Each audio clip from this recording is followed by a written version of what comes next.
BNS 106-ഉം 281-ഉം ചേർത്തിട്ടുണ്ടല്ലോ അല്ലേ? Yes sir. ഇയാള് വേറെ ഏതെങ്കിലും കേസിൽ പ്രതിയാണോ? അല്ല സർ. പ്രതിക്ക് വേറെ ഇന്റൻഷൻ ഒന്നും ഇല്ലായിരുന്നെന്ന് ഉറപ്പല്ലേ? ഇല്ല സർ.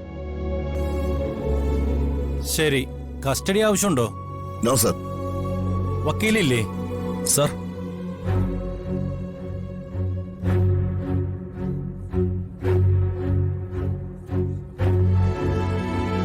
Yes your honour. ഓഹോ, താങ്കളായിരുന്നോ? സർ,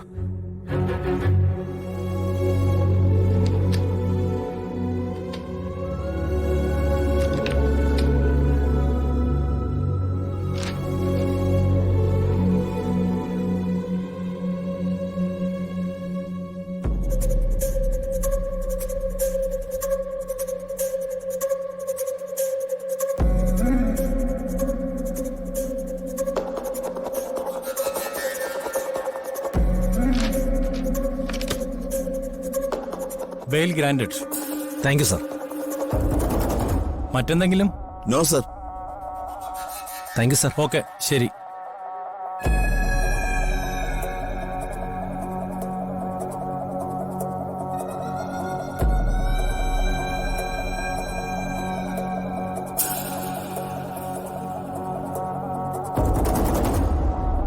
ചെല്ല്.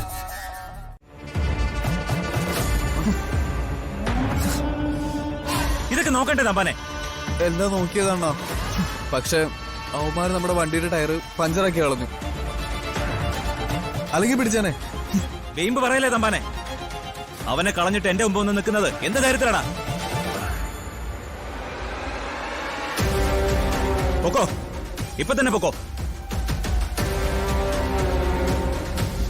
ഈ ഭൂമിയുടെ ഏത് അറ്റത്ത് പോയി ഒളിച്ചാലും അവനെ കണ്ടുപിടിച്ചിരിക്കണം. മനസ്സിലായോ? അണ്ണ വിഷമിക്കണ്ട. അടുത്ത തവണ നമ്മളവനെ പൊക്കിയിരിക്കും. ഇവന്മാരുടെ മണ്ടത്തരം കൊണ്ടാ ഒന്നും നടക്കാതെ പോയത്. അർച്ചന വളരെ കൃത്യമായിട്ട് എല്ലാം പ്ലാൻ ചെയ്തിട്ടാ വന്നത്. അവര് വണ്ടിയുടെ കാറ്റഴിച്ചു വിട്ടത് പോലും ഇവന്മാരറിഞ്ഞില്ല. വക്കീലേ, അവൾക്കുള്ള പണി ഞാൻ ഇന്ന് തന്നെ കൊടുക്കുന്നുണ്ട്. അവൾ ഇന്നറിയും മധു ആരാണെന്ന്. പക്ഷേ ഇപ്പൊ എനിക്ക് തോന്നുന്നു ഇത് വെറും ഒരു അപകടമല്ലെന്ന്. ആ ടിപ്പർ എന്റെ നേരെ പാഞ്ഞു വന്നപ്പോ ഞാൻ പെട്ടെന്ന് വെട്ടിത്തിരിച്ചതാ.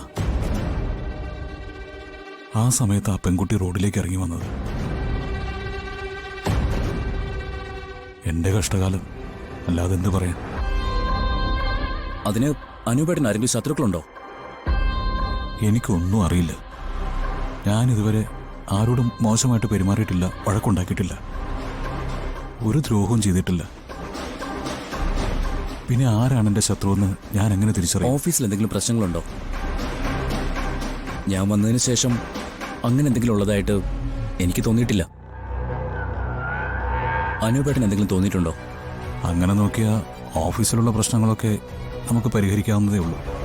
അങ്ങനെ ശത്രുക്കളെന്ന് പറയാൻ ആരുമില്ല. അനുപേട്ടൻ ഇത്രയും പറഞ്ഞു കേട്ട സ്ഥിതിക്ക് എനിക്കൊരു കാര്യം ഉറപ്പായി. അനുപേട്ടന്റെ പിന്നാലെ ആരും ഉണ്ട്. അനുപേട്ടൻ അറിയാതെ വളരെ ശക്തനായ ഒരു ശത്രു അനുപേട്ടൻ ഉണ്ടായിരിക്കുന്നു. നമുക്ക് ഈ ശത്രുക്കളുണ്ടാകുന്നത് പ്രത്യക്ഷത്തിൽ നമ്മൾ ആരോടെങ്കിലും വഴക്കുണ്ടാക്കിയിട്ടോ ആർക്കെങ്കിലും ദ്രോഹം ചെയ്തിട്ടൊന്നും ആയിരിക്കണമെന്നില്ല. നമ്മൾ സത്യത്തിന്റെ കൂടെ നിന്നാലും നമുക്ക് ശത്രുക്കളുണ്ടാവും. എന്തായാലും അനുപേട്ടൻ പേടിക്കണ്ട. 2 ദിവസത്തിനുള്ളിൽ എല്ലാം ശാന്തമാവും.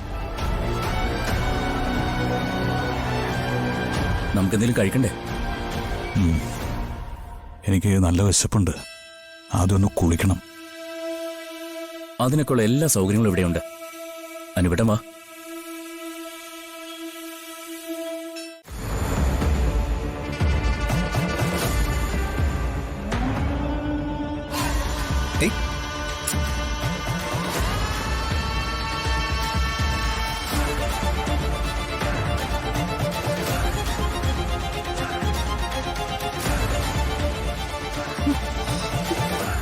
അച്ഛാ, സന്ദീപേ, അച്ഛാ, എന്താ പറ്റി? അയ്യോ പേടിക്കാനൊന്നുമില്ല സാറേ. പാവം അറിയാതെ ഒന്ന് ബലം പിടിച്ചു നോക്കിയതാ. ചുണ്ട് ചെറുതായിട്ട് പൊട്ടിപ്പോയി. പിന്നെ കാര്യങ്ങളൊക്കെ മനസ്സിലായി. മോളെ, ഇവരൊക്കെ ആരാ? എന്താ ഇവിടെ സംഭവിക്കുന്നത്? ആഹാ, അപ്പൊ കാരണവർക്കൊന്നും മനസ്സിലായില്ലല്ലേ? മോനും മരുമോളും വലിയൊരു ജോലി ചെയ്ത് തീർത്തിട്ട് ഇങ്ങോട്ട് വരുന്നത്. ഇവര് കാരണം നമ്മൾ എത്ര ബുദ്ധിമുട്ടിയെന്നറിയാമോ? എല്ലാത്തിനും നമുക്കൊരു പരിഹാരം ഉണ്ടാക്കണം. ഇന്ന് രാത്രി അടിപൊളിയായിട്ട് നമുക്ക് എല്ലാവർക്കും ഇവിടെ അങ്ങ് കൂടാം.